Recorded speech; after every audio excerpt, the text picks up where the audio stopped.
You want to think, well, what do you want in your house? How about peace, tranquility, happiness, and humor? Something like that. It's not a bad first pass approximation. And you got to get that in your head. It's like, do you want that, or do you want the delights of endless martyrdom? Because you have to make a choice, and you might think, I wouldn't pick martyrdom. It's like, really? Really? You wouldn't, eh? You'd pick peace and happiness and humor, and so everywhere you go, that's all you're ever surrounded with. It's like highly improbable.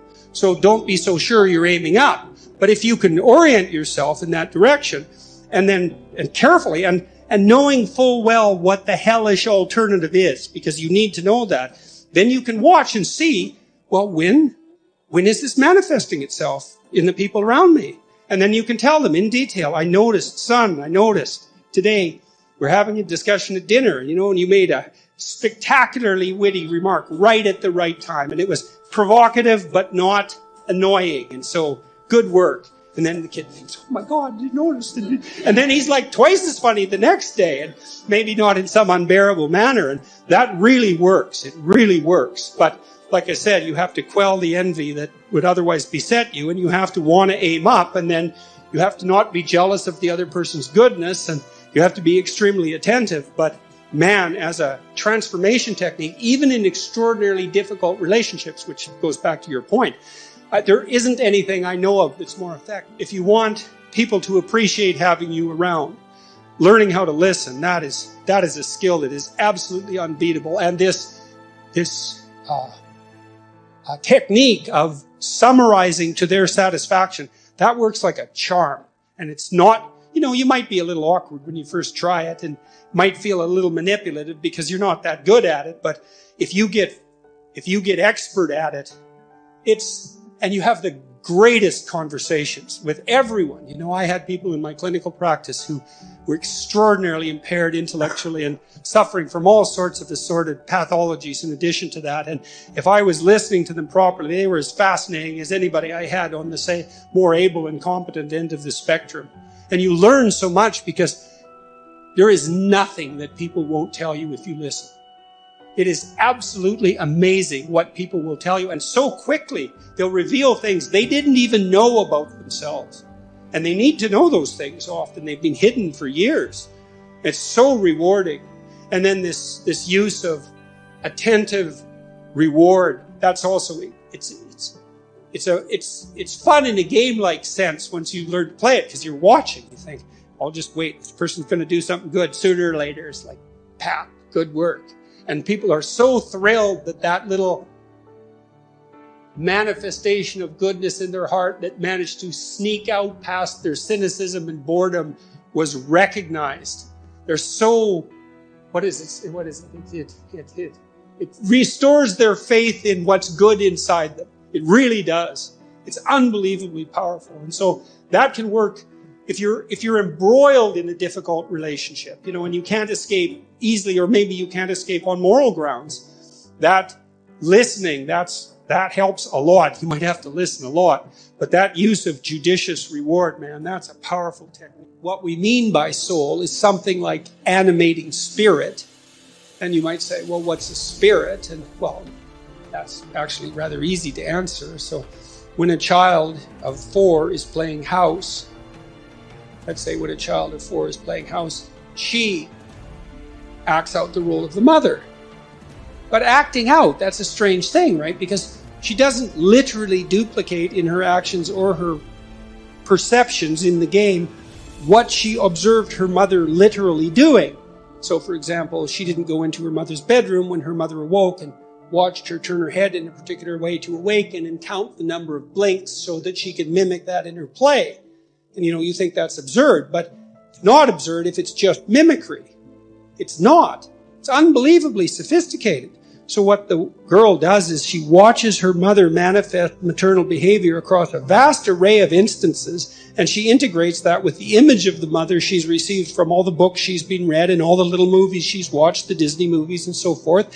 And she abstracts out the animating principle of the maternal, and then she embodies that in play, and usually with a little boy, and that's practice for what's going to come later. It's unbelievably sophisticated. And she's embodying a spirit, and the spirit there is the abstraction of the central animating principle from multiple embodiments of its manifestation. And if you think children can't do that, well, then you don't know anything about children, because they do that all the time in their pretend play, which is a necessary precursor to healthy psychological development.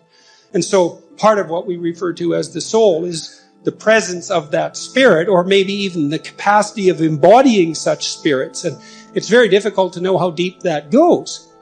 You know, I had a vision at one point of all the men in my life who've been particularly influential in a benevolent way.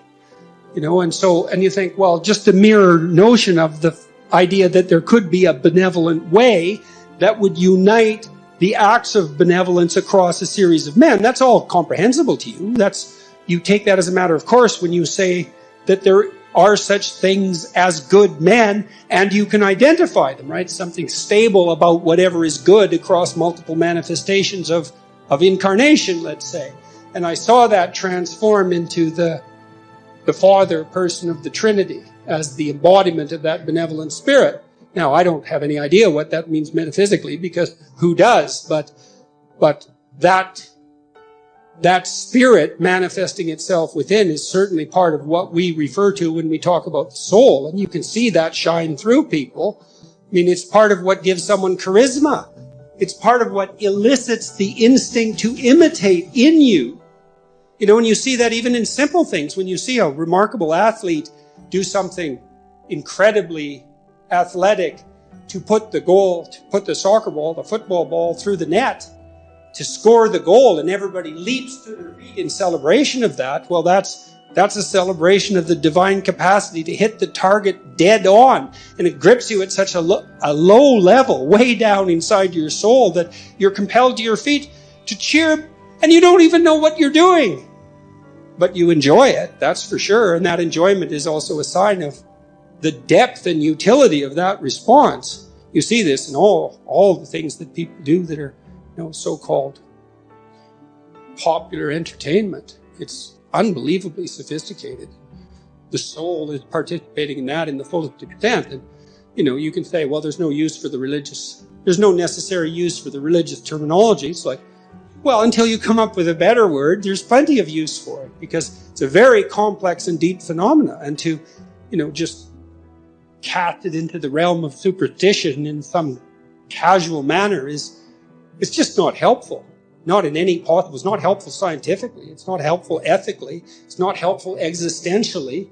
Try treating someone for a while as if they don't have a soul. Just really, I mean it. Just, treat them like a deterministic machine, if that's your belief. Really act it out. I mean, you interact with people as if they're free souls capable of choosing between good and evil. That's what you do all the time.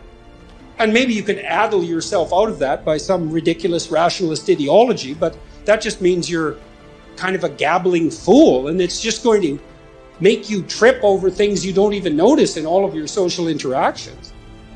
I don't care how you think philosophically or ideologically, you bloody well know that what I just said is true.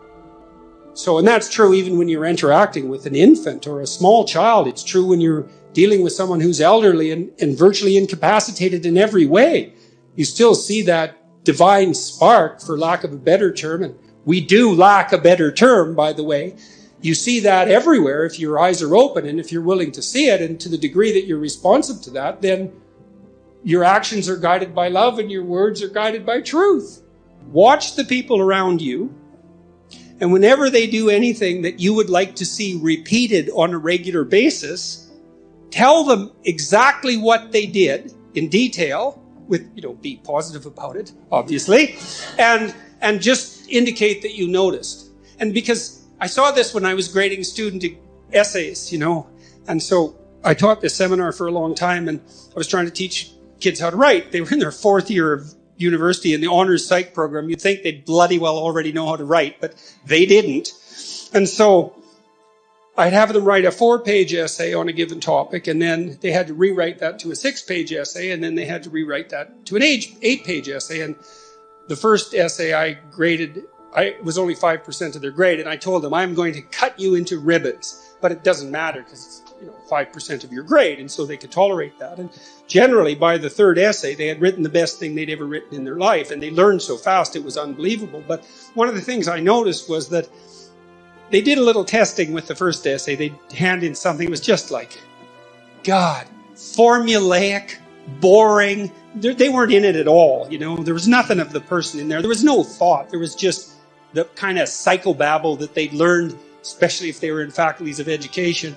And it was dry and dull, and everything about it was wrong. And so those are hard to grade, right? So what's wrong with my essay?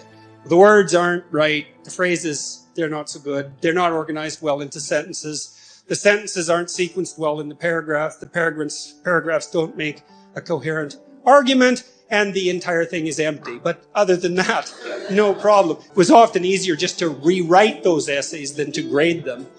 So in any case, though, one of the things I did learn was that even in an essay like that, there is usually like one sentence or two sentences buried on like page 3 that was an actual thought and reasonably clearly stated and somewhat gripping, It was like the person popped out from all the background rubbish and said, what about this? And if you saw that and checked it and said, hey, you hit the mark right there, the next essay would be like 2/3 that. And that was really fun to see. And then maybe by the third essay, maybe it was all like that. And then they were really thrilled. It's like, wow, I wrote this, and it was sort of the culmination. Well, it was a 4th-year seminar. It was the culmination of their career as a psychology undergraduate. So that was great fun. But you can do that in your own household. If the envious part of you isn't jealous of the revelation of the goodness of the person.